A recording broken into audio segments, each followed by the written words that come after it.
To replace your window regulators, you must first remove your door panels. For additional assistance with that task, please follow the link provided at the end of this video. The first step in checking the proper operation of your windows is to verify that the window switches are working. Remove the 2 screws in the coin tray insert and then pull out the assembly. If one window works and the other does not, try swapping the switches with each other. Replacement is easy. They snap out the back in the direction of the green arrow after releasing the tab inside with a small screwdriver. Here's a photo of a brand new regulator. The blue arrow shows where the motor bolts to the regulator.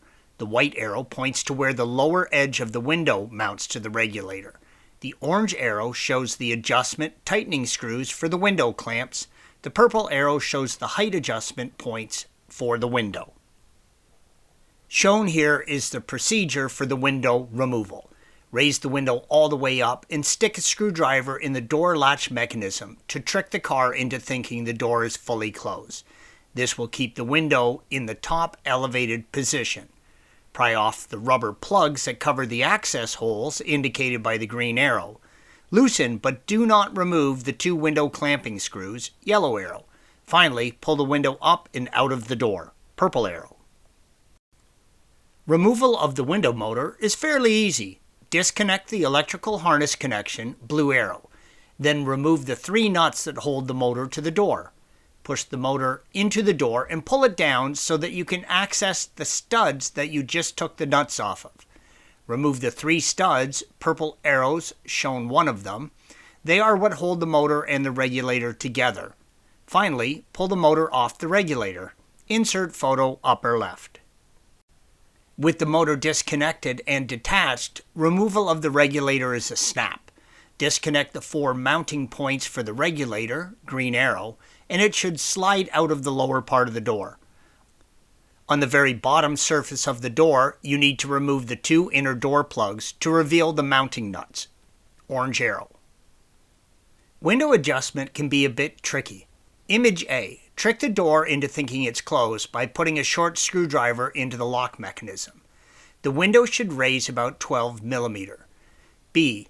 With the roof up, push the door near to being as closed and measure the distance that the top of the window is located above the bottom edge of the seal. This should be about 2 mm or so. C. Make sure the glass is aligned properly left to right in the holding clamps. The edge corner of the glass should be aligned with the edge of the aluminum clamp, purple arrow.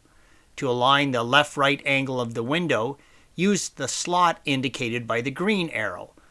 Only the rear slot is adjustable. Image D.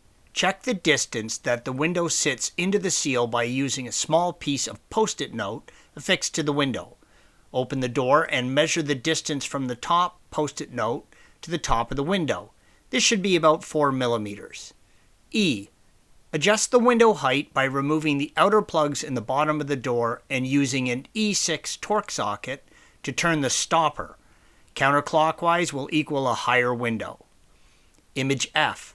Check the window rake angle by placing a sheet of paper in the window and rolling it up. You should not be able to remove the paper. Adjust the rake angle by moving the position of the 2 lower mounting studs for the regulator in the slots in the door. Thanks for watching. Be sure to subscribe to our channel and check out another video in this series.